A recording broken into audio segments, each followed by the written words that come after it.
Warning: this podcast is uncensored and may not be suitable for all audiences. The following content contains cursing, dumb jokes, alcohol, and sometimes somewhat disturbing images. If you like this kind of content, then you're in the right place. Otherwise, you may enjoy some of our other videos instead. Enjoy!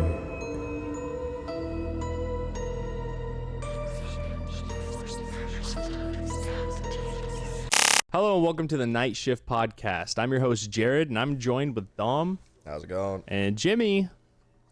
What's up? So just for your information, this is kind of a podcast about the paranormal, the super freaky, and anything that goes bump in the night. We'll kind of get off topic, get back on topic.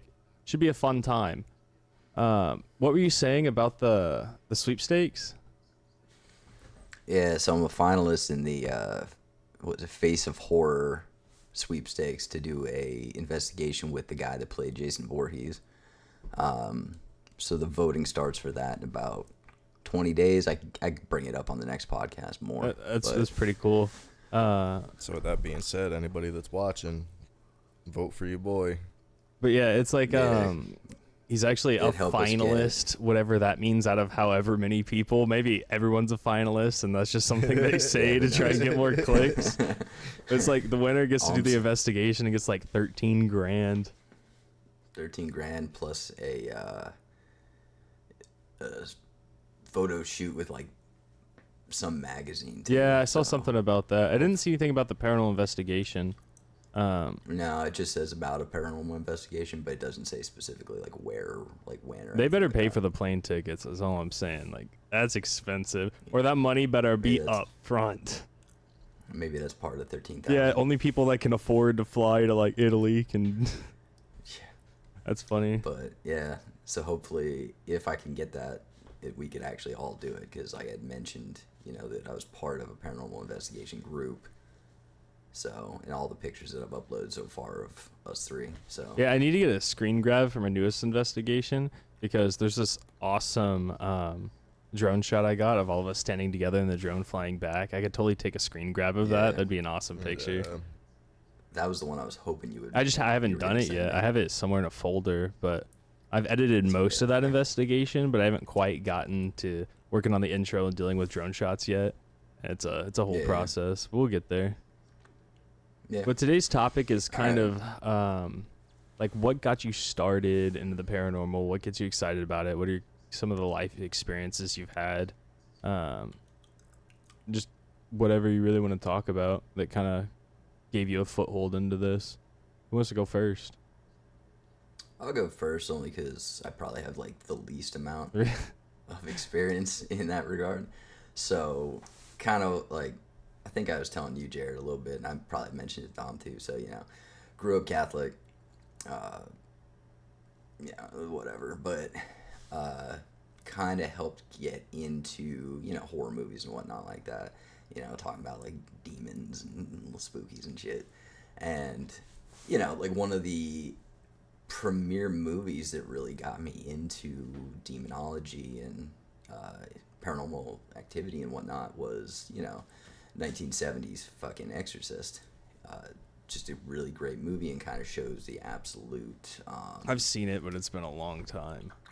It's a fantastic movie, and I mean it just shows you, definitely Hollywood extremes of what an exorcism, exorcism is about, but it really lays out some of the aspects of an exorcism, and kind of from there it just became more of a hobby than anything, looking into this type of stuff. So that kind of led to my own research through demonology. So like that's something I'm trying to aspire to be better about, especially that's what I'm really interested in now is demonology. It's got a hold on me right now. And it also the aspect of mythology as well, because they kind of all tie hand in hand. Absolutely. With the way that everything is, laced together through, different aspects of time and space. So I would say like that's kind of my background as to why I started kind of diving more into this, and then, also the Conjuring series really helped spike. I love the Conjuring series so much. Good one. It's so good. Fantastic. But that was definitely what I think elevated me more kind of into all of that research as well, because especially once I found out that, you know, Ed and Lorraine had written numerous books and things like that, you know, I went out and I bought probably every single one of them. So that's fair. You know, just fanboyed a little do bit. I still have one of your books? did a little bit. Just a Yeah, little bit. You let me borrow one, and I completely forgot to give it back. I could tell you exactly which one it is. You have the Demonologist. It Yeah, is a I phenomenal think it's on the book. bookshelf over there. I still haven't even opened it. Great book. So anybody that's listening, highly recommend. If I should definitely read it. I just hate reading. It's not so much of a direct story. It's kind of cases. But I can't remember exactly what case they were talking about in the book. But there's one part, like reading it, I actually was getting chills. Like it was just like creepy shit. But yeah, I mean that's kind of the background. As for my experiences with actual investigations and whatnot, I mean we can go in depth later on in the podcast. But I guess my notable ones would be obviously the one I did with you guys at the Sally house, which if anyone watches that video on YouTube, you can tell I'm kind of a party pooper in that one. Yeah, except for the laser thermometer. So you don't see it as much in the video. I tried to edit around it, and I was so sick of hearing that damn laser thermometer. I probably heard that beep beep noise like, not even kidding, maybe 10,000 times. Because you don't think I have to watch every single clip, every second of every video file over and over and over again. If I add an effect, I back it up and I hear it again. I change an effect, I do it again. I do that probably 30 times before I'm done with like a 2-minute segment or more. Oh my god. Yeah, and at that point it was kind of like something would happen and it'd just be beep beep. Yep, temperature's still good. Something else, but beep beep. Yeah, oh my god. You can see in the video the laser dot and the night vision being on like my forehead. Yep. All I'm saying is you missed a great opportunity for in the child's room with the temperature fluctuations. All I'm saying. I don't even remember. Anyway, I have to rewatch my own video to remember it. It's been too long. But other than that, besides doing the Avenel house with you guys that, you know, I guess you'll be putting up later this week, the biggest probably investigation I did was actually a bachelor party as well. We went to the Trans-Allegheny Insane Asylum in West Virginia. Okay. We're going to be going there at some point. Yeah, I was about to say, that sounds interesting. Super cool. They definitely have a, like their most famous spirit that's in the asylum is called the Creeper. I unfortunately did not see it, but my buddy had caught a glimpse of it. It basically looks, and you could like look it up on YouTube as well, but it looks like a dark snake looking thing kind of just slithering around throughout the asylum. But what I'll say that was different at the asylum compared to doing the investigation with you guys, and probably what is different, you know, the way they do it is they'll take tours, and they'll give you a tour guide, and so our tour guide, she walked us around every single hallway, every single floor, and would point out where they would get activity and the backstory behind it. So a lot of you know, terrible tragedies like killings and things like that happened within the asylum. One of the ones I can remember was they took some inmates there. I guess inmates, people that, you know, just stayed there. I don't know if you want to call them inmates, but patients. Yeah, we're getting there. I knew I'd find the word. But they took one of the other patients, put him on the bed, and like pretty much curb stomped his head with a metal bed. Like put, you know, like Jesus one of the legs on his head, smashed his head. So that was probably one of the more horrific ones that I remember hearing. You know, there were some stabbings, things like that. But the cool thing about the place is they, you know, we went there with no equipment, you know, completely different than what you guys do. And they give you everything, like everything you can think of, obviously minus a camera. But we had the I've talked to you, Jared, about it. I can't remember. I don't know what it's called. You'll be able to say it, but you know, like the laser pointer thing where it shoots out a grid. Yeah, laser grid. Yeah, see, same thing. I was pretty close. Yeah, you just didn't shorten it. It's literally just a grid of lasers. So that, you know what they call that? The laser grid. Well, you know what? It was in Paranormal Activity 2, and I've not a fan of the Paranormal I've Activity never movies, used so... a laser grid. I mean, we didn't see anything. Yeah, with it, I just I don't feel like you necessarily would. No, I mean, it was cool seeing it, but the only the one thing that I did actually see was, you know, there was a door that we had open with a light behind it, and you could see 2 footprints, like the shadows of feet there. And I mean, no one was in there, and it was pretty much like a broom closet type thing. Like there was maybe not a broom closet, but it was a room, one way in, one way out. No one was in there. We could see them. We went in to look. As we got closer, they vanished. We went in. I mean, no one was there. So that was like the biggest thing I saw. And that's pretty awesome. During this time, oh yeah, no, it was super cool because, like, again, I mean, just kind of like going back to the Sally house, and you know, me being Mr. Party Pooper during that one. I like to, you know, stay calm. Try and keep my mind clear. I like to try and think of all rational things. Like, do I believe in, you know, different entities, paranormal activity, things like that? Yeah, absolutely. But I want to take it from a, you know, clear-headed like a lot more logical, yeah, scientific kind of standpoint. Exactly, because at the end of the day, like, paranormal activity is, or well, just the paranormal in general, like, you need to provide evidence in order to show the presence of a spirit or an entity or something like that. So, you know, seeing that, I was like, okay. You have to prove what it isn't before you can prove what it is. Exactly. And then just kind of going in, that was kind of when I first got to use a voice box. Still not good at it to this Talk about day. spirit box. You know, whatever. Voice box, spirit box, same Voice difference. boxes. Speaking of spirit box, I need a new one. Yeah. The headphone jack on ours went out, and they're like $100. And so I'm going to be getting a new one shortly. Headphone jack went out. We literally we did an investigation last night. We had to turn the volume up, press it against our ear and cup it, and plug the other ear to the point our ears were ringing. Still can technically do the Estes method. Got a lot of great footage, but oh my god, it was horrible.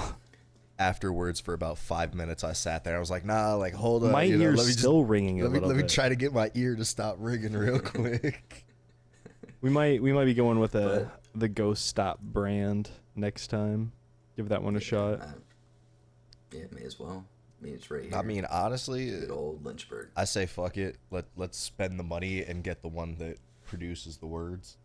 Oh, the Ovulus? Yeah. I want to get both, but that's like $600 to $800, and that's if you can get them at like regular price. But they sell out super quick, and people try and sell. Yeah, them. and then you end up buying them. Like the original one that came out, I've seen it listed for $2,000. I don't know if anyone's paying that, but they only make a certain amount because it's like a small company that makes them. Right. Which sucks, but eventually. Yeah.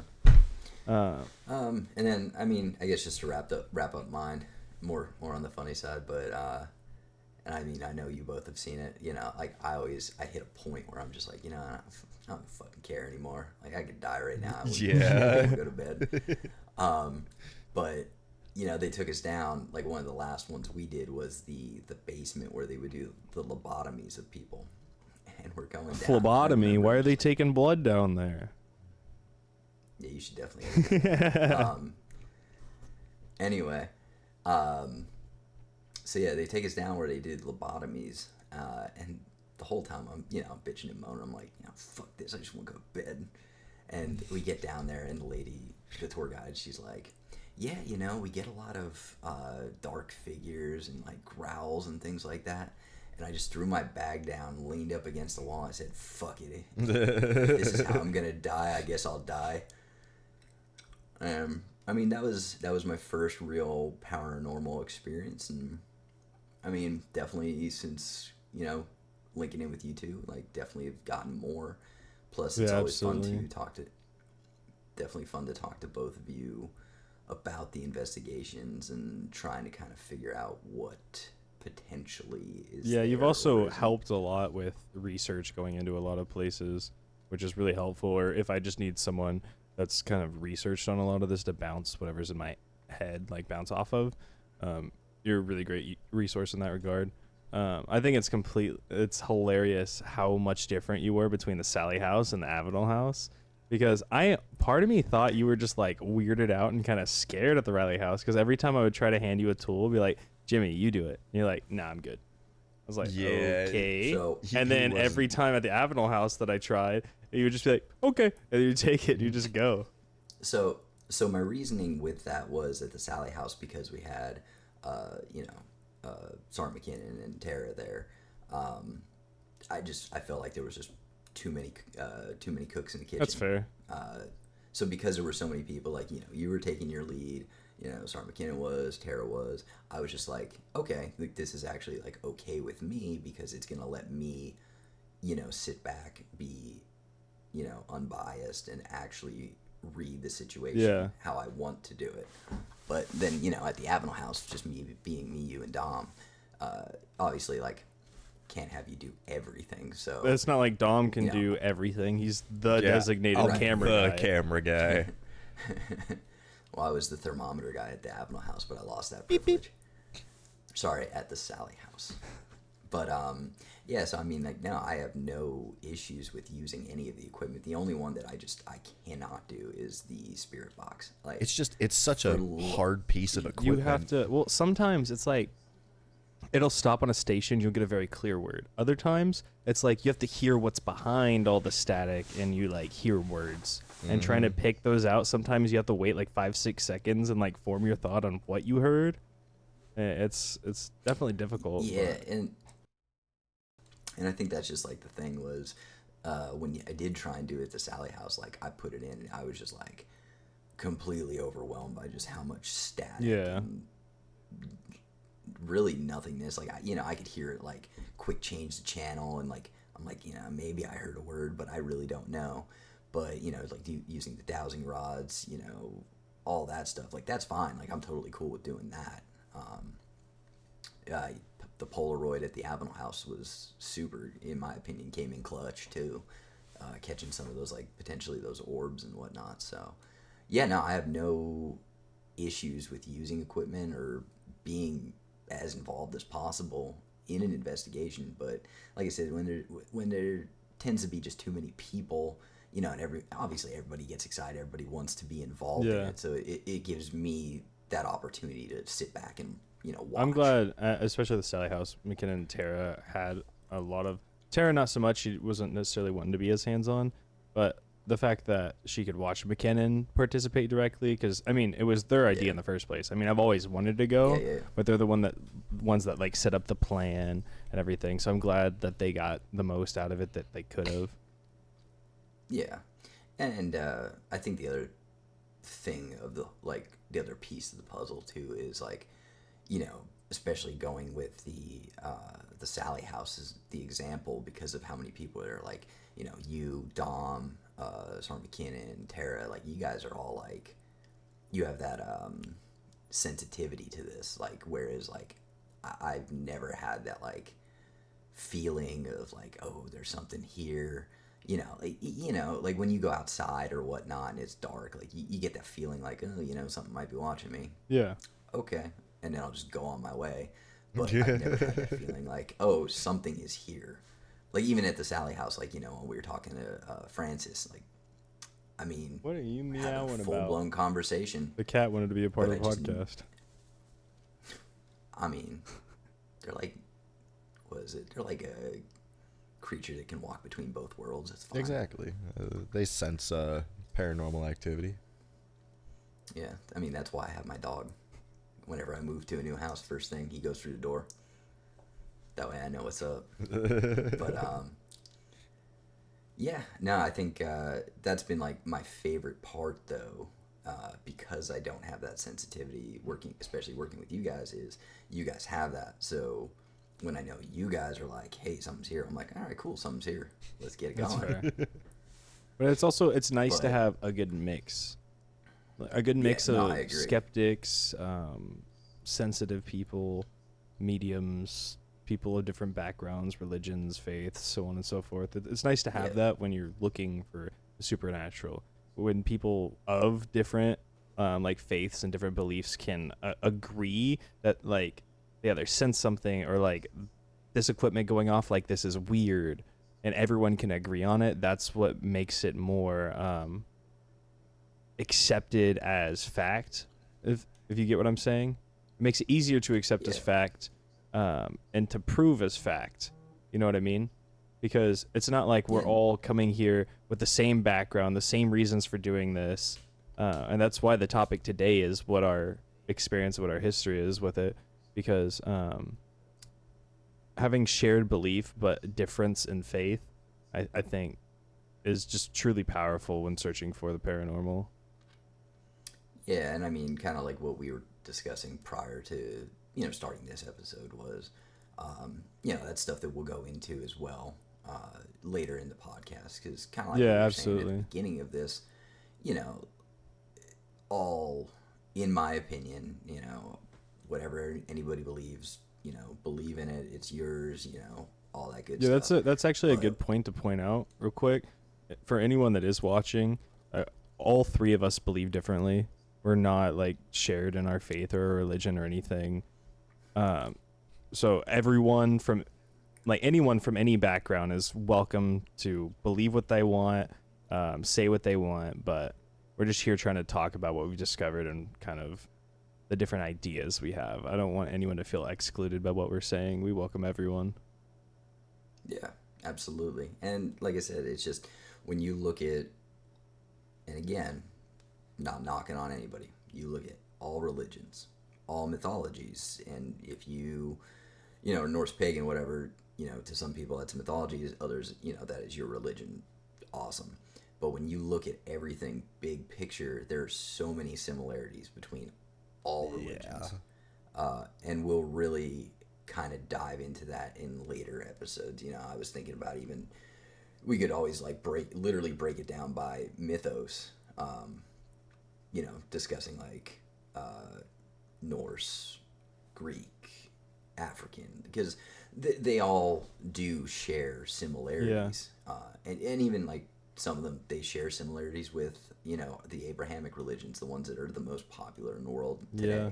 So I think doing a dive into that would also, help benefit, future conversations when it comes to discussing the paranormal, because even those paranormal entities that you're going to come across, right, they're going to be in those religions, they might just be under different names, and that's just kind of how that works. But that is me. I am Jimmy. I will turn it over to whoever wants to go next. All right, Dom, what you got? Well, my name's Dom. I think like the earliest like paranormal moment that I can remember, my childhood house, there used to be this like, I won't say demon, but an entity that kind of just watched me sleep, right? And occasionally, and to mind you, this is also, childhood memory, right? You don't remember things as vaguely and immensely as they truly were, I guess. Yeah, I get you. But I would have this entity that would watch me sleep, right? And I'd occasionally wake up with like scratches and bruises, but I also had kind of like the polar opposite of that as well. Not only did I have an entity that watched me sleep, but I also had I guess a guardian would be like the easiest way to preface it. They'd sit there and they'd like twirl my hair and, help me sleep and everything, and then once I moved out of that room of the house, like I didn't really see much of it anymore. Mm-hmm. But, growing up in New York, there's a lot of lore out there, so during my teenage years. Is it the Appalachians? No, Upstate New York. Well, I don't know what that mountain range is. I'm not good at geography. I'm not near the mountain range. The mountain range is like. Yeah, I thought those big hills were still classified as mountains. No. Those are just rolling hills and everything. The most common big ass hills for the mountain record. range of New York is up in the top right. I'm like left center. Yeah. But just throwing it out there, I refuse to go to the Appalachian Mountains. That's why I was asking, because I've heard so many stories. The lore behind that place is crazy. Ooh, that could be a whole topic, is like nature lore. Yeah, but it's like, growing up in the middle of nowheres, there's a lot of things that go on. I mean, as Butcher Hill. Yeah. We investigated that. And that one's out now. We can kind of talk about that. Butcher's Hill is not too far from where you grew up. It's literally 7 miles down the road. From my house. That was probably the most intense I've ever seen you. I was about to say, like, I normally hold my composure very well. I'm a skeptic, but at the same exact time, kind of as Jimmy had prefaced, like, I'm one of those people where I can walk into a room and be like, yeah, I sense that something's here. So I have a partial sensitivity, but I always end up holding my composure. And that night, like I said, like I've been in some pretty weird situations before, but it honestly felt like I was surrounded by a pack of wild dogs, and they were all just ready to lunge. Yeah. Like that's how my brain had prefaced it. Like, it was hard to breathe, and I ended up throwing up. Like, I have never thrown up because of an investigation except for that one. Yeah. So growing up in that area, there's a lot of lore that goes on. We almost went there, right? There's like this walking trail where there used to be like a whole bunch of military bunkers and silos and so on and so forth. And me and my buddies, we'd sit there and we'd go there late at night. We'd just be chilling, maybe drink a couple of beers and stuff, and we'd, see weird things out in the woods. So it's like, I've always had a, what's the word that I'm looking? Sensitivity. Not a sensitivity, but like a predisposition to the paranormal. Like, I've always been around it. Yeah. And I didn't really start getting into it until we had moved in together. Yeah. And, the Sally house, that was my first investigation. Almost didn't do that one, by the way. Like, Sally house? Yeah. Or I almost didn't. I had to talk. Yeah, I had to talk you into it. Well, yeah. It's not that I didn't want to do it. I was 7 hours away. I made that long ass drive after taking an IT test in Oklahoma. Grabbed my stuff, grabbed him last minute. I was like, hey, you want to do an investigation? And you're like, sure, when? I was like, you be my camera guy. And you're like, yeah, but when? I was like, right now? You have like 10 minutes? He's like, yeah. Yeah. So I called McKinnon. I was literally just like, hey, can I bring my buddy as my camera guy? And he was like, I guess. He sounded kind of annoyed by it. And then I was just like, well, he didn't sound happy about it, but that's still a yes. Well, no, I forgot about that. Yeah, you were like, oh, I don't know. I think I just don't think I can do it. I'm like, just don't be a little bitch. Like, I was so tired. The reason that I was so prefaced for time was, not going to fully go into it, right? Broke my leg. Yeah. Right? Had a scooter, and the people that rented out the scooter to me through the military wanted it back. And they was like, yeah, we'll be there at like 8 o'clock tonight. And at like 7:45, Jared was just like, hey, you want to go on an investigation in like 10 minutes? I was like, let me make a phone call. I'll reschedule with them, but it's like, even going to like the sensitivity of it. It's like, I walked into the Sally house and instantly I was staring right up the stairs. Like, I don't know what it is, but I always have this, I don't know. Like, when I can tell that I'm being watched by something, right? I can tell the exact direction I am being watched from. Yeah.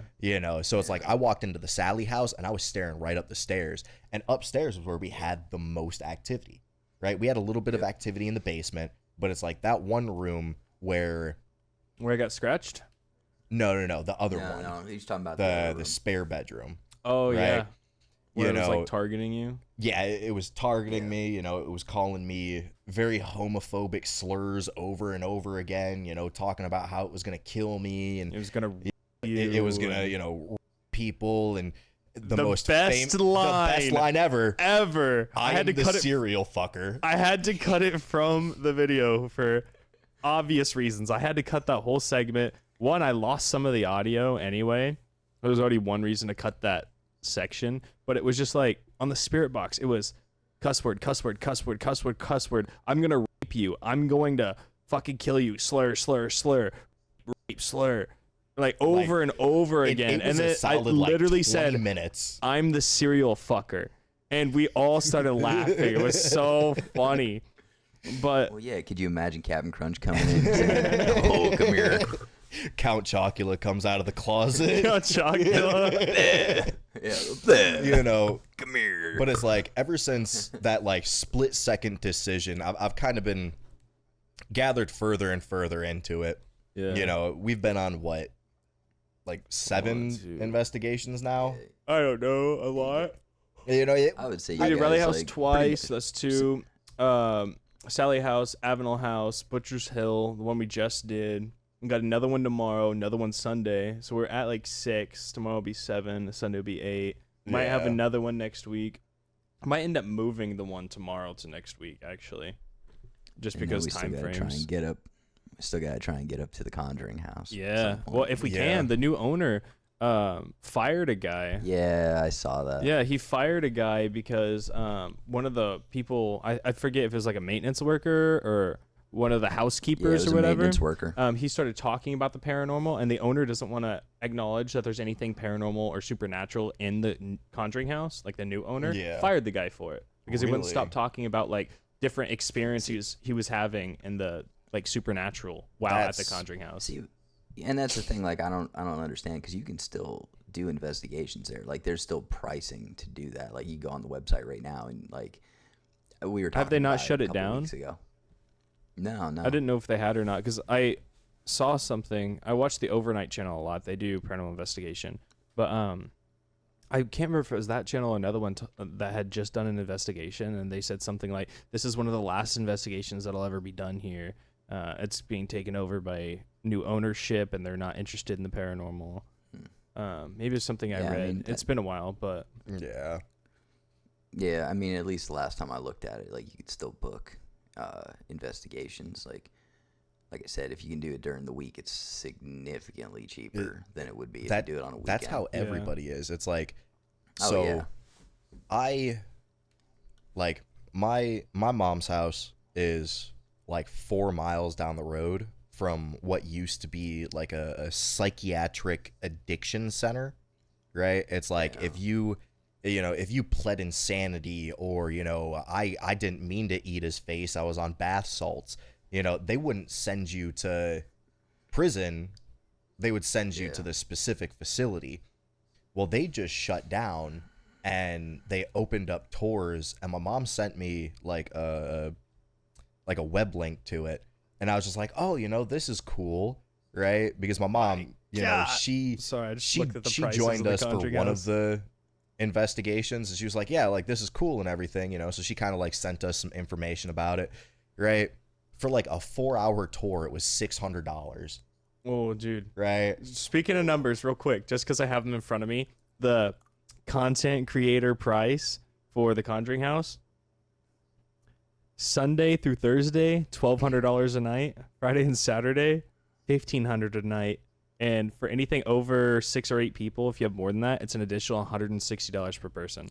And everyone that participates has to sign a social media contract. And if you don't pay for every single person, they can DMCA your video.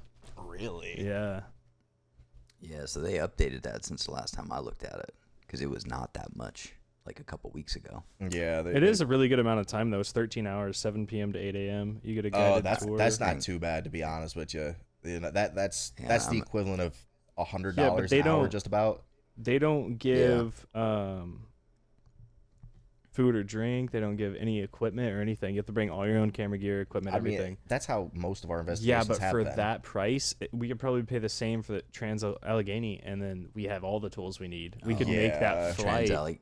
Trans-Alleghenies was significantly cheaper. Yeah, that's what I'm saying. Like that, I get it's the Conjuring house, but holy shit. Like that was the price for if you have less than 15,000 followers or subscribers. That's for the small channels. Yeah. That means they have probably their own price for the big channels. That's way worse. Yeah. Or maybe way better because of the promotion or whatever. It could be way better. On a side note, for the Trans-Allegheny, in addition to actually getting to do the investigation, you get a cool little certificate. That, like, oh yeah, I forgot about that. Why you got checked into the Allegheny? Oh yeah, they make you a mental patient there. Some of them are funny as What was hell. yours? So like, mine was the common cold. Oh, that's but nice. no. My favorite one though. So the guy that we went to the Allegheny with, the one it was his bachelor party. So he has a twin sister. His reason for being checked in was incest. Oh my god! Hilarious. He did not live that down. No, that's funny. Not at all.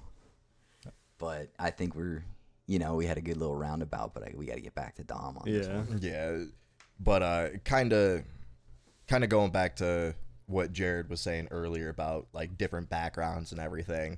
It's like you're from the Midwest. Me and Jimmy were from the East Coast, but not a single one of us was brought up in the same light. Not a single. I don't even think any of us have the same like religious basis. I don't believe so. Because I mean, I sat there and I went through a phase when I was a teenager where I focused on religion and I was just like, I don't know what to believe, so I'm gonna research everything. I've done everything from Catholic to Hindu. I studied a lot of different religions and I kind of just created a smorgasbord of. You saw that too. Yeah, all the lights flicker off. We just had a brownout. It's storming outside, and the kitchen lights just blinked off for a second. Yeah, but we're good. We're still up. Internet's still going, baby. But it's like I kind of just created this smorgasbord of beliefs, and I was like, yeah, I created my own religion. So that's kind of what I did too. I'll get more into it, but that's basically how I've kind of come to believe what I believe. But ever since kind of that small fine line defining moment where you're just like, hey man, you want to be my cameraman? I've been getting more and more into it. I've been doing a little bit more research onto things. As the cameraman, of course, you're always sitting there and you're always thinking, all right, is this angle going to be good? Is this angle going to be good? What exactly is going on here? So it's like trying to train myself between like the lore aspect, the history aspect, the if it involves it, like the demonology aspect of it, on top of trying to find like the perfect harmony of cameraman. Yeah, you're trying to fight it's like, using this equipment, which exactly frankly has some issues. So it's like the equipment's not perfect. I put it together. My bad. Right. It's like, I'm constantly, thinking about all of these things while we're on investigations and everything, and that's why, like, for the most part, I kind of do believe that theory that you had created last night, right? Because it does make sense, you know? And kind of like how I prefaced it last night, everything's right there. It makes sense. For the record, just the theory he's talking about, I'm not willing to go into detail about this theory yet. I could honestly eventually probably put together a whole podcast just explaining my ideas and reasoning behind this theory, but it has to do with a certain demonic entity that I believe I have communicated with twice now, and my reasoning behind all of that. But sorry, go ahead. But it's been interesting going from like this skeptical little, kid or teenager being like, oh yeah, I saw, a shadow man at the bunkers, and everybody being like, oh man, that's fake, or, oh, that's cool, and everybody kind of just like downplaying or upscaling it to actually having true evidence to it. It's interesting, because like I said, I went from, this little kid where I was just like, oh yeah, Demon used to watch me while I slept, and everybody being like, oh, you're just a kid, shut up, to being an adult and being like, oh yeah, I was chased by a shadow man, and then being like, do you have evidence? I was like, here's the footage, Here you go. It's real, motherfucker. My mom was clawed by a ghost that hates women. That's another thing. It's like, my mom, she was very skeptical about everything. She kind of downplayed it when I was a kid. She was like, oh no, maybe it's just a light that's over there, because it was like the same area every night that I'd see these little tiny lights, and it looked like a person just watching me, and then all of a sudden her being like, yeah, so this happened in the kitchen, and she's got like bite marks on her forearm and everything. No, it was like the top of her forearm where it meets her elbow. You can actually see it. That's in the Haunting of Rimrock Terrace that we uploaded. But it's like, this has been an interesting opportunity to not only kind of prove certain bases, not only to myself but to other people as well. Yeah. Because it's like, I'm not gonna lie, I kind of gloat about it sometimes, right? Because honestly, I pulled the stereotypical retirement move, right? You retire and you either pick up a really dangerous hobby or a really weird one, right? That's the way that retirement goes. I retired and all of a sudden I'm a paranormal investigator, so it's like I'll sit there and I'll talk to my friends back home and they'll be like, oh, what are you doing nowadays? And I was like, I kind of just, I'm a paranormal investigator. There's like, oh, dude, no way. That's kind of cool, So I point them towards the channel and everything. Yeah. And they're just like, oh, dude, that's, that's really cool, I was like, yeah, check out this video. At this point, you can see this, that, and the third, certain points of this aspect, we couldn't release because, homophobic and, a lot of slurs in it, So it's like, it's been interesting to open people's mindsets towards these type of things. Just based off of the fact that a lot of people do have a predetermined belief on the paranormal. Yeah, it's either they believe in it or don't. And, I noticed that growing up, a lot of parents kind of displace that type of information based off of the fact that, they don't want their children being scared or, they feel like, oh yeah, a demon could snatch me at any point in time. But there's also a lot of cultures where it's, like, if you don't behave, a demon's going to get you, So it's like, I've noticed that a lot of the people that I grew up with and a lot of people that I know, right, it was that, no, these things aren't real, ordeal, but looking further into it, it's like, yeah, at East Coast, they might displace it and be like, yeah, no, that's not true. But, Midwest, it could be, oh, yeah, there's this specific demon that'll do this, that, and the third, or, this entity that does something, Yeah, and that goes into, like, what's the term? The urban legends. Yeah. Urban legends are definitely interesting for sure, right? And one of the biggest, like, urban legends / creepypastas that makes me absolutely lose it every time someone talks about it is the Mothman, right? And the only reason that is because every single time someone brings up the Mothman, all I can think is those crazy shirts that they sell. I don't know what the Mothman is. Never heard of it. Really? I believe it's actually in Virginia, isn't it? Isn't Virginia where the Mothman's supposed to be, like, originated from? But I don't know if it's Virginia or West Virginia. Please enlighten me. I'm interested. I have no idea. Well, that's something we can talk about at a later point, right? But because I just want to bring this up because of the aspect that it makes me laugh every time I think of it. Right? People create shirts where it's like, the Mothman stole my child and brought it back to me on Christmas morning in XYZ town of this state and everything. So it's like the Mothman, in my opinion, is one of the most, like, picked on but also highly superstitiously believed in like urban legends and creepypastas. And every time that I hear Mothman, all I can think is like, Mothman stole my Grand Slam dinner at Denny's in Lynchburg, Virginia. Like, people create some of the funniest content at the Mothman's expense.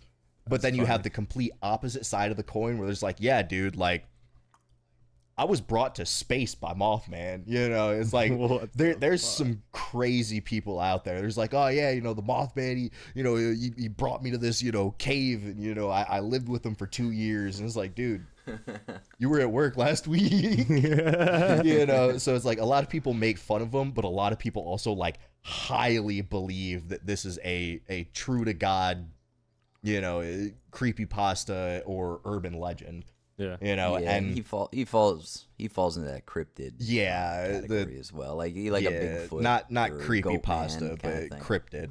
Yeah. No. And I'm sure his creepypasta's about him. Probably. Yeah. Or about him too.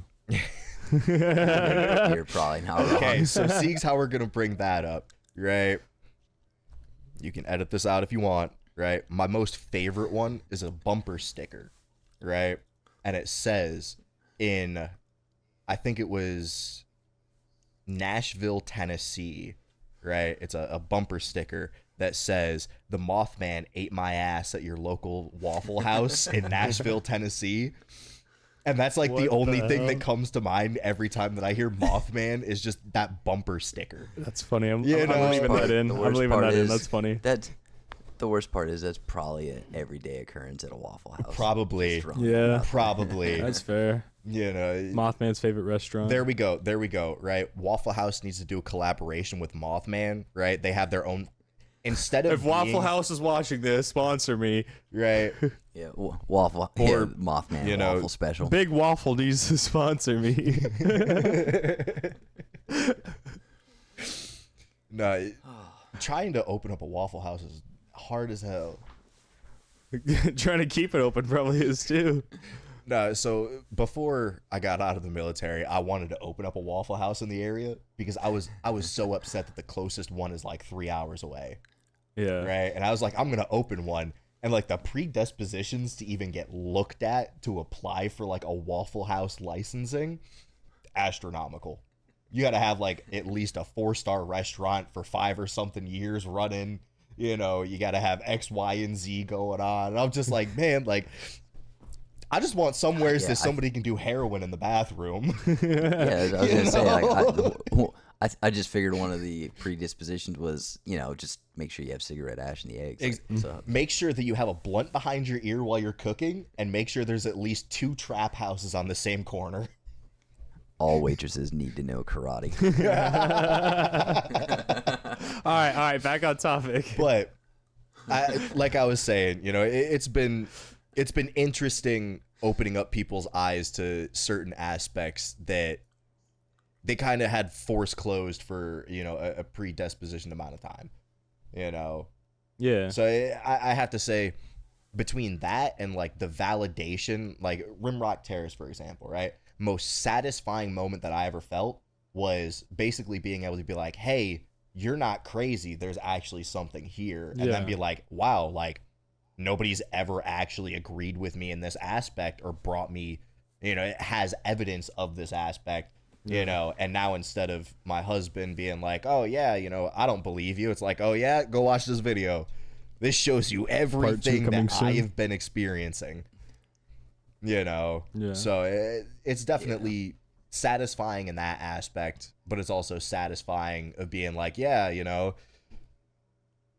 these are real, here's the evidence of it, but it's not me forcing it onto people. It's like people will sit there and be like, oh, what do you do? I was like, oh, I'm a paranormal investigator. It's like, oh yeah, that's cool. That's the most that I'll talk about it. Right. But if they start to ask questions about it, that's when I'm like, ooh, you just opened up a can of worms. Yeah. And I don't think we have enough beer or time to talk about everything. Yeah. And there's just going to be more, dude. Exactly. Especially this opportunity we have now, just being a part of this event, which I'll talk more about next month. But being a part of this event and being able to do these locations, it's awesome. This is like the first gig I've gotten since I've been doing this. And it's honestly awesome. Like last night, I didn't expect to get anything, and we really didn't get anything until the end. Yeah, and it was like this overwhelming climax. It was that last portion where it was like, you weren't feeling too great. You're just like, I don't think we're going to get anything. I might give her a call. And I was like, nah, like scoot over. I'll take the spirit box real quick. And then it was just... Yeah. As soon as I started back asking to questions, back to back. yeah, You know. and that's one of the things I love about paranormal investigation is like, obviously you can't get something 100% of the time. Exactly. Otherwise, it wouldn't be real. If you just got something every time you went to a location, every time you spent money for a location, it wouldn't be real. Which is why I've thrown away some videos because of it. Locations that I paid for to book, but I think it's awesome. It makes it so much easier that I have someone that can hold a camera and not just be the camera guy, but also someone that I can like talk to in the moment that'll help me set things up. I have a lot of equipment now. Spent a lot of money to do this, but one thing I can't buy is someone that gives a fuck. You know what I mean? Yeah. Like I could probably eventually hire someone. I can't right now. It's expensive. It's all expensive. But yeah, it's definitely slowly growing, and even if no one ever watches it, I have a space where I can like document what I've done myself, and I think it's awesome. Exactly. So I don't want to say I have a deeper history than most when it comes to the paranormal, but a little bit of my background, like I grew up with my dad as a preacher. He used to host revivals going church to church, and even while I was in like middle school and early into high school, every Wednesday and Sunday I would go to church, like every single week. My friend group I hung around with went to church. One of my best friends, the one that got me to go to church with her on Wednesdays, her dad was the youth leader. Well, and I spent a lot of time around that, and growing up with my dad, he went to Bible college and everything, but he would always talk about like praying demons out of people during revivals. He would like picture, like he would call it seeing in a spirit. It was like not really seeing it with your eyes, but like seeing it in your mind, kind of. He would see like demons latched onto people. He'd have to pray off of them. And one of them I can remember, he's hosting some revival, and some lady had like, it looked like a giant tick made of darkness attached to her back, and she was having all kinds of issues, and she had to pray it, or he had to pray it off of her. I grew up a lot of that stuff. My dad would go around the house with like oil and anoint like doorways and like pray throughout the whole house. He would pray in tongues, like the whole 9 yards. I grew up very religious. My mom's also very religious. My grandma's the pastor of a church. I grew up in that whole life, and at some point I decided that wasn't really for me. My faith doesn't necessarily stem, it began in Christianity, but I'm not a Christian per se. My religion, well, it's not a religion. I don't necessarily follow any religion. My belief system comes from bits and pieces from here and there, and that's kind of what brought me to the origin of what we do now. But I can remember as a kid, I had this bunk bed. One ran this way and the other one ran this way. The one on the bottom ran this way. Yeah, it was like an L shape. And I think we got it because me and my sister were going to share a room, and then we got a different house, so we didn't have to. So I just had a bunk bed for some reason. But I remember my bed ran this way, so I had like this overhang of another bed. My TV was kind of next to me because there was a little open area, and it had like a built-in desk. I had this small TV, and I was watching cartoons or something. And I must have been 7 or 8 years old, maybe. And I remember I was watching TV, and then I got this overwhelming feeling like someone was in the room with me, like watching me. And I kind of looked around. I didn't see anything. I remember this so clearly, but the same way you're saying how you kind of don't necessarily remember all the details because I was a kid. Exactly. Yeah, it's like I don't know how much of this my brain imagined at the time. It's what memory has passed over from childhood. Yeah. You don't remember everything from your childhood, but there's some things where you feel like you remember every detail of being there, but there's Mike a little bit closer to your mouth. There's always like one or two things that aren't as you remember them. Yeah. You know, it's like you remember, but you don't vividly remember it. Yeah, I don't remember the whole situation. I can't remember if my room was clean or messy. But what I can remember is I was watching something on the TV. No idea what it was at the time. Probably cartoons or something. But after I looked around, like feeling something was watching me, went back to it, didn't notice anything. In the corner of my eye, probably a couple of minutes later, I was sitting closer to my pillows towards the wall because my bed was tucked into a corner. I was looking this way. My bed continued that way. I was at the very head of the bed, overhang above me, watching this. At the corner of my eye, sitting at the foot of my bed, also facing the same way, but off to my right, I saw a shadow-like figure. And fuck that. To explain what it looked like, it was like you, if you were just sitting kind of upright, kind of like this, just staring off, made of complete blackness, but also like this translucent white mist circulating like all around your arms and your legs and your body. And I saw it in the corner of my eye, and I could see it there, but I didn't look over because I was just like frozen. I was so scared, and it was just there. But it felt like I could feel its presence, and it felt like I felt it. Oh, I'm just getting chills talking about it. It felt like I felt its presence getting more and more intense. Not like it was getting closer to me, but like the presence was building up. Almost like its aura was, here, and then Like, it moved here, and then here. kind and of like closer to you. How can I equate this? Like Star Trek, when they're beaming from place to place, starts out as particles, and slowly they start phasing in. Kind of what was happening, but in the corner of my eye. It was really, really weird. And then I finally was, I was like, oh, I have to look. I looked over, nothing there. As soon as I looked over, in a blink, it was gone. And that is the only time in my life I can definitively say I saw something right there. And as long as I was looking this way and didn't make eye contact with it, I could fully see it. Like how I can see you in the corner of my eye. Like definitely there. But I was so paralyzed by fear. I wasn't looking at the TV anymore. I was just looking straight off, and I was like freaking out. And then I looked over, it was gone. So like when you went back to like looking at TV or anything, did you happen to notice it again? So what happened right after that, I saw that, I went and told my dad. I was like, Dad, like someone was just in my room. I told him everything. And that's why I brought up like the anointing oil. He anointed my forehead with oil, prayed over me. He walked through my entire bedroom, touched every frame of everything and prayed over it. And every so often, that it kind of, I don't know. I've tried to believe the way my parents have believed my whole life, but I've always felt off. Like it wasn't for me and I was doing it for them. Yeah. And so in the moment when he did that, I kind of felt uncomfortable, like out of place. And so I never brought it up again, but there were a few times, I can't remember specific instances, but I know there was a few times later on in my life growing up in that house that I felt like to a certain degree, felt that presence again. And then it would just like go away. Fun fact, also in that bedroom, I electrocuted myself. This was after that point. I may have wanted to see what would happen if I touched a light bulb and stuck a fork in a extension cord. I'm alive. Never told my mom. I got shocked. I threw up on the floor. Then I cried myself to sleep. Anyway. Like a man. Anyway, that was like the first instance of the supernatural I've ever experienced, and that might be the most intense supernatural experience I've ever felt.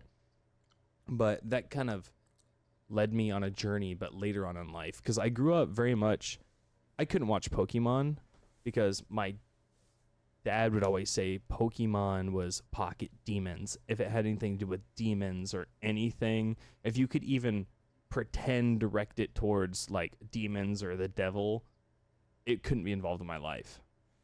I didn't grow up watching Family Guy or South Park. That was strict no. That was straight taboo. Yeah, like we didn't even say the word butt. We said hiney. Like that level of like Bible thumping. Yeah. And see, once again, the differences of all of us. Yeah. I grew up watching, South Park, Simpsons, Family Guy. And a lot of people did. We didn't say butt, we said ass. So I said my first as they were. I said my first cuss word at like 15. Yeah, no. Like maybe 16. I think I was like before 8 I the first got my time first that I car. swore. And it was suck, right? Because somebody told me that I sucked at basketball. And I was like, Dad, what should I say? And he was like, dude, telling me fucking sucks. And I was just like, well, you suck too. And I thought I was like hot shit because it was swearing for I the was first told time. you couldn't say anything like that, you couldn't say "gosh darn it," because that my parents would say that's essentially the same thing as saying "god damn it." Yeah. Like that kind of level of you can't do that. Yeah. My parents ended up getting divorced at some point. I was just like, screw this. I'm an adult. I was like 15 or 16 when I made this decision, but I'm practically an adult. I can do what I want. I can say what I want. Also, Xbox Live had a huge influence in my vocabulary. Yeah, you probably Xbox 360. Oh yeah, Black Ops 1 and Call 2. Yeah. Yeah. Nah, you see. I can only imagine. You came in. I went from nothing, like saying nothing, like naughty ever, to the worst foul mouth, worse than you today. Well, on your worst gotta, moments. Trust me, I think my Xbox 360 was a lot darker than you. For any women watching, any man that talks a certain way on Xbox Live or with the boys online, that is not. Yeah. Right there, the second those headphones come on, right, and even nowadays, right, you're a different person. But Black Ops 2 or like Modern Warfare, oh my God, bro. Right? The voice messages that you would get after like 1v1ing knives only on Rust, right, and just demolishing these people, it would make society probably collapse today. Yeah, crumble. Right? Like it would offend everyone to the point where infrastructure would just crumble. Just get back on topic a little bit. After that, I didn't have any direct interactions, but again, I grew up in a very religious, spiritual household, so ghosts were never in the conversation. If anything was haunted, it wasn't real. It's all demons. I grew up, if anything supernatural happened, all demons. Very much like Ed and Lorraine Warren. Like I really, really respect them as investigators and for what they did. But the basis of the research is always demonic or not demonic. Like demonic or nothing, basically. And that's how I grew up, because I grew up very much Christian. My parents kind of bounced between Baptist and Pentecostal. But spirituality, praying in tongues, having anointing from the Lord, that was always like everyday conversation. We grew up watching the Christian Channel and watching Bible shows. I grew up watching Veggie Tales and cartoons like that. Yeah, I was just gonna say you were a Veggie Tale kid. Yeah, I could tell. Yeah. Hey, Veggie Tales, awesome. It's still awesome. Definitely slaps. Yeah, just throwing it out there, apparently they got a Lord of the Rings version, so I mean, I'll be checking that out. Yeah, I gotta watch that now. Lord of the Rings, but it's Veggie Tales. But yeah, I grew up like just found that out. Not being able to even watch, like, I never watched Yu-Gi-Oh, Pokemon, Harry Potter. Harry Potter? Sucked. No, hell no. That's wizards and witches. That's satanic. That's still a big thing too. I mean, my girlfriend in high school, like, she wasn't allowed to. For reference, like, her parents were like, no. Growing up, I was told Dungeons and Dragons would summon real demons if you played it. Like that kind of shit. So I didn't even get into video games until I was probably 12, 13. I think I got an Xbox 360. First game I had was Halo. The only reason I was allowed to play Halo is because my grandma took a break being the pastor of her church, and my cousin, I think he was like 23, 24 at the time, he took over for a short while. Like, he felt like he was on a spiritual journey and he was called to lead a church. My grandma passed it to him for a while. And he played Halo, and so I was allowed to. But yeah, I grew up with a whole lot of, you can't do this or you're going to go to hell. You can't believe this, you're going to go to hell. You can't listen to this kind of music or you're going to go to hell. I was only allowed to listen to Christian music until I was like 14. And I imagine your first time listening to Rob Zombie was fun. Dude, I'm telling you, there's a couple Christian rock bands that are pretty decent, but yeah, you got Devil Wears Prada. You got that one. You got Skillet. Skillet. I literally, Burns I was the Red. biggest fan of August Burns Red and Skillet and Red. Those were like, and 1,000 Foot Crutch. Those were my 4 bands. Never heard of them. You've heard some of their songs. Yeah. It was very like suffocating.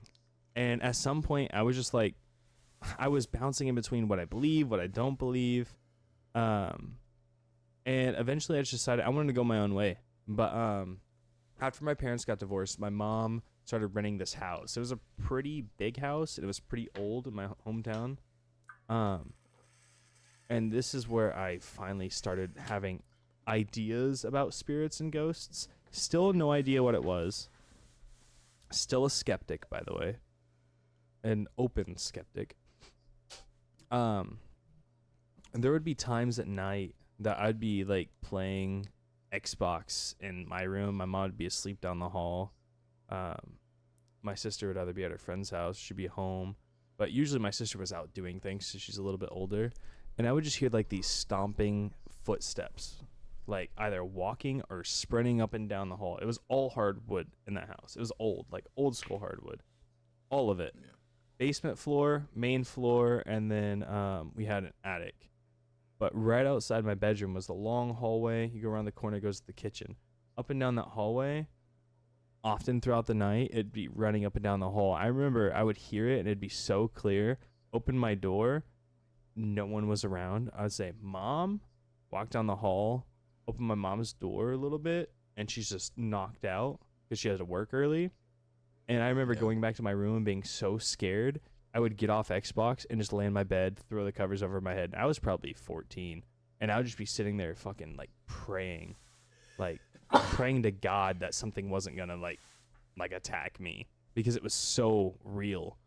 There was one night, I heard this really loud, and my mom heard something different. I didn't learn this till later. The same night that I heard this stomping up and down, I heard something get thrown in the kitchen. My mom also heard this stuff in the kitchen. She didn't hear this footsteps in the hallway necessarily, but someone had, my mom's name is Leah. Someone had knocked on her window outside, like from the outside, like banging on it. And she thought someone was going to break it. They said, "Hey, Leah, wake up, Leah." And she opened the window. No one was out there.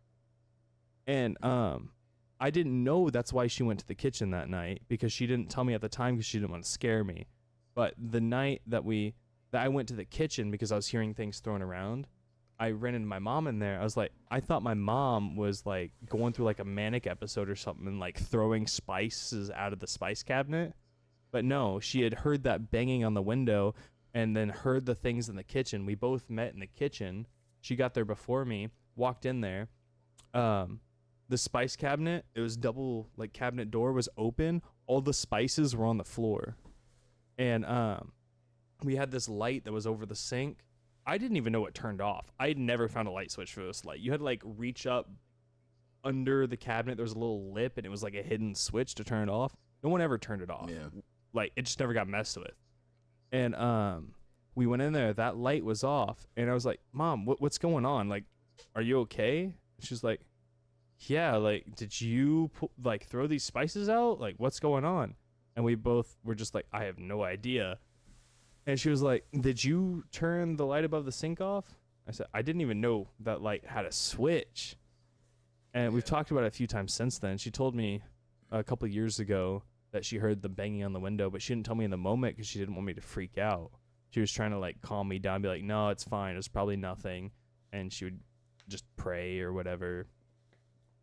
That was the second like supernatural experience, but that kind of stuff happened all the time in that house. And one of my cousins by marriage owns it now as like one of their project houses. They don't currently live in it. So I'm trying to see if we can get access so we can actually investigate my childhood home. That'd be kind of cool. Yeah. That's something I'm still working on. I don't know if it's gonna work, but the dude's pretty cool. He's also the same dude that bought my first truck. But so fast forward, those experiences I think are really what started to get me to question and start exploring for myself. I still watch the channel Overnight. I watched them when they first started. They had this channel. They still have this channel. It's called TFIL, The Fuck It List. They started doing overnight videos where they do paranormal investigation. And then they started the channel called Overnight, which is wildly successful now. but I watched them when they were small. They were one of the first investigation teams that did the Suicide Forest in Japan. Yeah. They're awesome. Check them out. But that really got me to start thinking, like, what is the supernatural? What is God? What is religion? And my first year in the Army, I saw one of their videos, like, oh, I kind of want to do this. So I ended up buying a GoPro.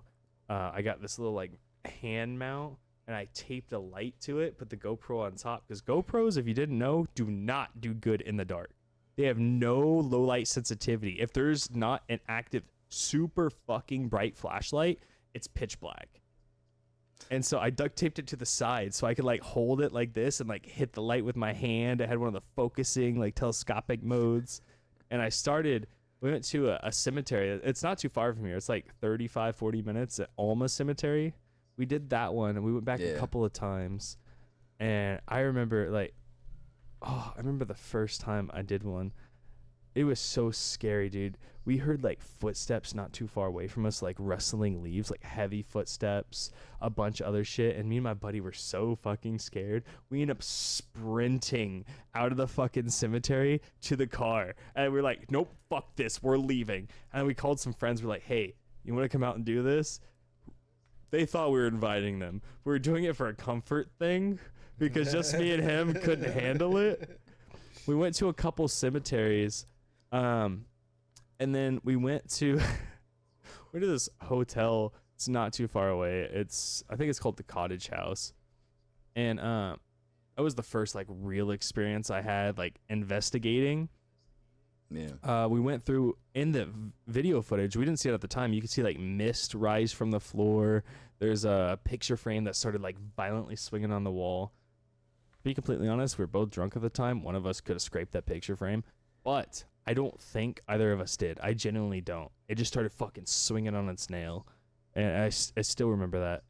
But, like, the moment I decided I wanted to do this, we went to another cemetery. It's a cemetery in the middle of a farmer's field that's not actively used anymore. It was I forget the name of that trade route. There's a guy died trying to go the next town over. He got murdered by Native Americans trying to find a doctor for some little girl. I don't know if his sister or his daughter or what.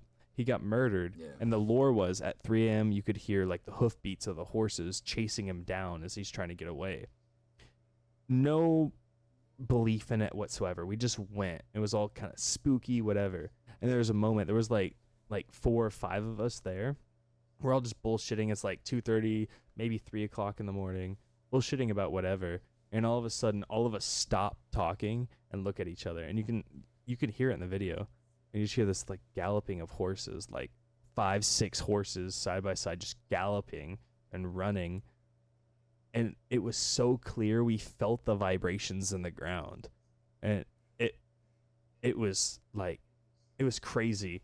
When we left there, not too long after that, we drove around the area. It's all dirt roads, all farmers' fields. This one's closed off because the farmer owns the land, but he had it fenced off and he gave me special permission. We went there 2 or 3 times.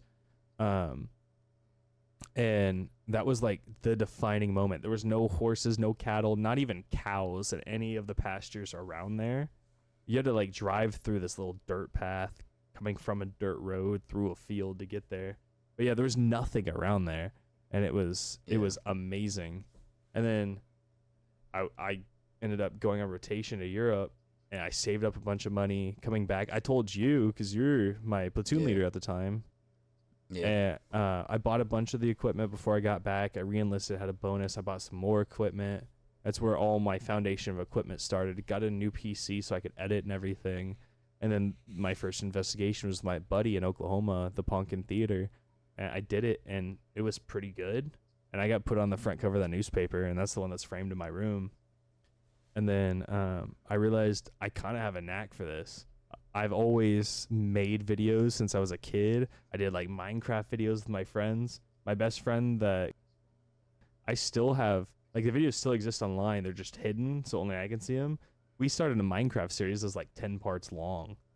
I did Call of Duty edits when I was in like middle school. Made a little money because I did it for like teams and shit. I've always had a passion for making videos, and between that and being a skeptic and questioning my own religion is kind of what started the whole series. Yeah. And that's what led me here today. Now I've done, I don't even know how many locations at this point, how many videos I've put out on it. But I'm just excited for more. I really love the ability to just talk about whatever on a podcast. I was kind of worried about how this would go because I don't know him. Dom and I briefly talked about, like, he's had some experience in front of the camera for different reasons.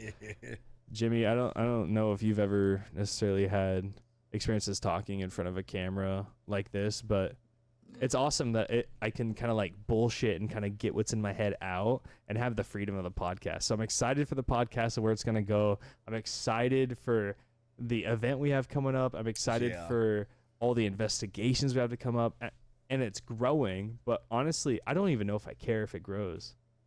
I get to do this. I get to do paranormal investigation, follow my passion, make cool ass fucking videos with people I care about. It's awesome. And that's how we ended up here today. Yeah, I think it'll be a lot of fun, especially going forward and, continuing our discussions on different topics. Oh, I have so many things to talk to you about on the side. But yeah, I definitely look forward to it. We're going to have to get you out here. We're going to have to go back out there. There's tons of places around the world. There's tons of things to explore, because like local legends. I love the idea. Like last night, we just followed a local legend, and it led us to this whole theory about like a certain demon, like being able to do things, not necessarily just popular haunted locations, but being able to follow lore and learn more and discuss more. I'm so excited for it. Yeah, I mean, hell, Butcher's Hill, there was only one video. Yeah, there's one dude with a cell phone. With a cell phone and an EMF reader. You know, and there was a shadow man inside of that video, or supposedly. I didn't see it. Yeah. But being able to go out and kind of add on to it, it's nice. Well, every town has a story about like a haunted bridge where people died or something, or a lady in white or a lady in gray. Like the place last night, lady in gray. Like there's always those, but finding those abstract ones where everyone could be like, oh yeah, every time I went to that place, I always felt like someone's watching me. Like the Ponca Theater, I always felt like people were watching me from the balcony. Like those local legends, no one else is necessarily doing those. I love the idea we could be the people to do those. You know what I mean? Yeah, to give the validation of like, hey, y'all aren't crazy. Yeah, and our resume for this shit as paranormal investigators is writing itself. Yeah. As we do it and we gain notoriety, people can look at our content. I don't want to be the overnight channel. I don't want to be the Warrens. Like, I want to be us. We're doing it in a way I don't think anyone's necessarily doing it right now. People are looking for the most haunted places. I'm not. I'm looking for the house with a haunted attic that 17 people told me about. I'm looking at the local bakery and Rent-A-Center that has a shadow figure in the hallway. I'm looking at these interconnected tunnels that they had brothels and speakeasies. You know what I mean? I just think it's awesome, and I think we have room for growth. And whether or not it takes off is one thing, but hopefully it does. I will add on, that's what I kind of like about the industry right now, is everybody's always going out and there's like, yeah, I want to do the house that The Conjuring was in. You know, I want to go to all of these mental hospitals and these facilities. Yeah. They're well known. And then we're kind of just sitting there being like, hey, so, you know, this random coffee shop, you guys found, person's remains there? Cool, all right. You know, let's go. Oh, your dog toys get played with and your dog's not in the room? Like, you know, where you at? Your vapes fly across the room? All right, give me your address. You know, it's like everybody's out there and they're just trying to prove what's already been proved, but even further than what it's already been proved. Well, we're also not trying to prove it. I'm not going to a place where they say, oh, this entity is here and saying, looking for that entity. I'm going there and I'm classifying things my own way. Exactly. I'm not following any chart. I'm looking at all these different religions and all these different theories. You know what I mean? And that's what I love about it. And that's kind of where I'm at now with my religion. I started this being a skeptic and being curious and wanting to see what more is out there, because I don't want to be a Christian. I don't want to be my dad's religion. I want to be what the fuck I want to be because I went out and found it for myself. Not because someone on a stage or someone on TV told me to believe that way, but because I found it myself. And that kind of brings me to kind of what I believe now. And that's what brings us to the Call Me Pilates YouTube channel, the Beyond the Veil series, and the Night Shift podcast. You can't see this artwork, but it's pretty cool. I gotta get a wide angle camera for this. All right. Do any of y'all have anything else? Any parting words before you go? Anything you want to shout out? And just keep tuning in. Tune into the investigation videos, and keep coming here to listen to the podcast. Yeah, this is pretty much how all of them are probably gonna go. Like, we'll have loose guidelines, and they'll go off the rails, and then someone's gonna be like, "Squirrel, get back on topic." And it's sounds about right. I like the freedom, and I like bullshitting with my friends anyway, and being able to do it on camera and talk about cool shit. I think's awesome. But between you, Jimmy, not really having a whole lot of necessarily personal interactions with spirits, but just a general interest, you having certain interactions and kind of getting roped into it by me and my spiritual foundational background and kind of interactions, I think it's a good diversity.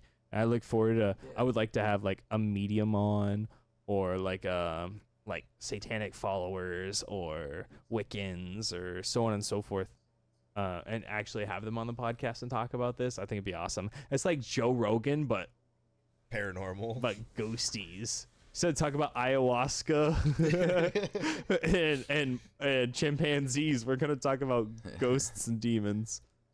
Yeah, this has been the Night Shift. We plan on doing more of these. Probably, I think the goal for right now is going to be one every 2 weeks until we get into it, get comfortable, and we kind of have a basis. We still have jobs from day to day. But if you enjoy this style of content, or if you enjoy the podcast, let us know. Leave a like on the video. Leave a comment. Let us know what you want to see, what you did or didn't like. And don't forget to subscribe and turn on notifications. You'll get a notification every time we upload. We have plenty of investigations coming out. We have some events we're going to be doing, some meet and greets, some giveaways. And if you have anywhere in like the Kansas Midwest area that you believe is haunted and you want us to check out, let me know. Let me know down in the comments. We can exchange details and maybe we'll investigate your location. And if you have a location, you recommend it to us and we do it, I will send you a free t-shirt. That's a promise. Anyway, my name's Jared. This has been Dom. And then Jimmy. This is going to be your normal panel with people coming and going as they please. But anyway, we'll catch you next time. Peace.